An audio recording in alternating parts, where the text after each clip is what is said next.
12 घंटे की गर्मा गर्म बहस के बाद आखिरकार लोकसभा में वक्फ संशोधन बिल 2025 पास हो गया। फिलहाल इसे राज्यसभा में पेश किया जा रहा है, जिसके आज ही पास होने की उम्मीद है। देश के कई हिस्सों में इस बिल का विरोध तो कई जगह समर्थन भी देखने को मिल रहा है। लेकिन क्या आप जानते हैं इस बिल के कानून बन जाने के बाद भारत के मुसलमानों पर क्या असर होगा? चलिए जानते हैं इस बिल के आने के बाद मुसलमान क्या कर पाएंगे और क्या नहीं कर पाएंगे। वक्फ संशोधन बिल 2025 में वक्फ बाय यूजर को खत्म कर दिया गया है। अब से वही संपत्ति वक्फ मानी जाएगी जिसे औपचारिक रूप से यानी लिखित डॉक्यूमेंट या वसीयत के जरिए वक्फ को दिया गया हो। हालांकि पहले ऐसा नहीं था। दरअसल पहले कोई मस्जिद, कब्रिस्तान या दरगाह अगर लंबे समय से मुस्लिम समुदाय इस्तेमाल कर रहा था तो उसे बिना डॉक्यूमेंट के भी वक्फ की प्रॉपर्टी मान लिया जाता था। नए कानून बनने से ये पुरानी प्रथा खत्म हो जाएगी। अब ऐसी जगहों का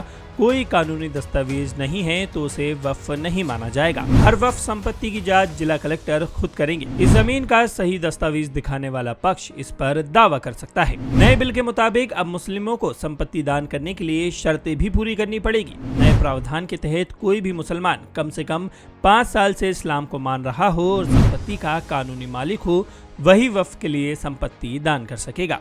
2013 के वक्फ संशोधन में इस प्रावधान को खत्म कर दिया गया था। अब इसे फिर से लाया गया है, यानी अब से केवल अपनी संपत्ति को ही दान किया जा सकता है। अगर कोई मुसलमान अपनी किसी संपत्ति को वक्फ को दान करना चाहता है तो इससे पहले उसे महिलाओं को उनका हिस्सा देना पड़ेगा। इसमें विधवाओं, तलाकशुदा महिलाओं और अनाथों के लिए खास प्रावधान किया गया है। पुराने नियम के मुताबिक वो पूरी जमीन को वक्फ में दे सकता था, लेकिन अब उसे इन्हें भी उनका हिस्सा देना पड़ेगा। वक्फ बनाने से पहले ये चेक होगा कि बेटियों, बहनों, पत्नियों, विधवाओं या तलाकशुदा महिलाओं को उनका हिस्सा मिला है या नहीं। विधेयक में आदिवासियों की जमीनों को वक्फ घोषित करने से पूरी सुरक्षा दी गई है। नए नियमों के मुताबिक अगर कोई जमीन आदिवासी समुदाय की है या उनके पारंपरिक अधिकार क्षेत्र में आती है तो उस जमीन को वक्फ बोर्ड अपने कब्जे में नहीं ले सकेगा। न ही आदिवासी समुदाय को इस जमीन को कोई मुसलमान वक्फ के लिए दान कर सकेगा। नए बिल में पुराने कानून की धारा 40 को हटाने का प्रस्ताव दिया गया है। दरअसल धारा 40 में प्रावधान था कि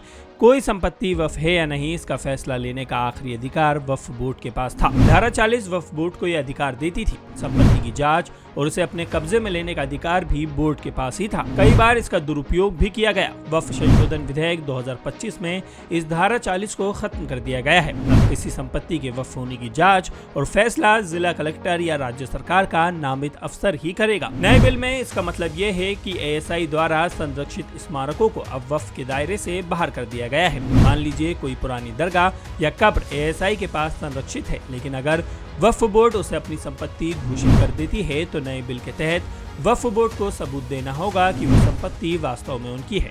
उन्हें उसके कागज दिखाने पड़ेंगे। अगर सबूत नहीं मिले तो ASI की लिस्ट में है तो कलेक्टर उसे वक्फ से बाहर कर देगा। इस बिल में जिला कलेक्टर को वक्फ संपत्तियों के प्रबंधन और विवादों के निपटारे में अहम अधिकार दिए गए हैं। पुराने कानून में वक्फ बोर्ड खुद संपत्ति की जांच करता था, दावा करता था और अपने फैसले लागू करता था, लेकिन अब इसे बदल दिया गया है। अब कलेक्टर ही सरकारी संपत्ति की पहचान करेगा। किसी संपत्ति के वक्फ होने या न होने का फैसला करेगा। विवादों का निपटारा भी कलेक्टर ही करेगा। वक्फ संशोधन बिल 2025 के मुताबिक सेंट्रल वक्फ काउंसिलिंग और स्टेट वक्फ बोर्ड में गैर मुस्लिम सदस्यों की भी नियुक्ति की जा सकेगी। बोर्ड में अधिकतम 4 और न्यूनतम 2 गैर मुस्लिम सदस्य हो सकते हैं। वक्फ बोर्ड या इसके परिसर में नियुक्त कोई भी गैर मुस्लिम सदस्य धार्मिक गतिविधियों में शामिल नहीं होगा। इसके अलावा दोनों में से कम 2 महिलाएं, मुस्लिम या गैर मुस्लिम भी शामिल होंगी।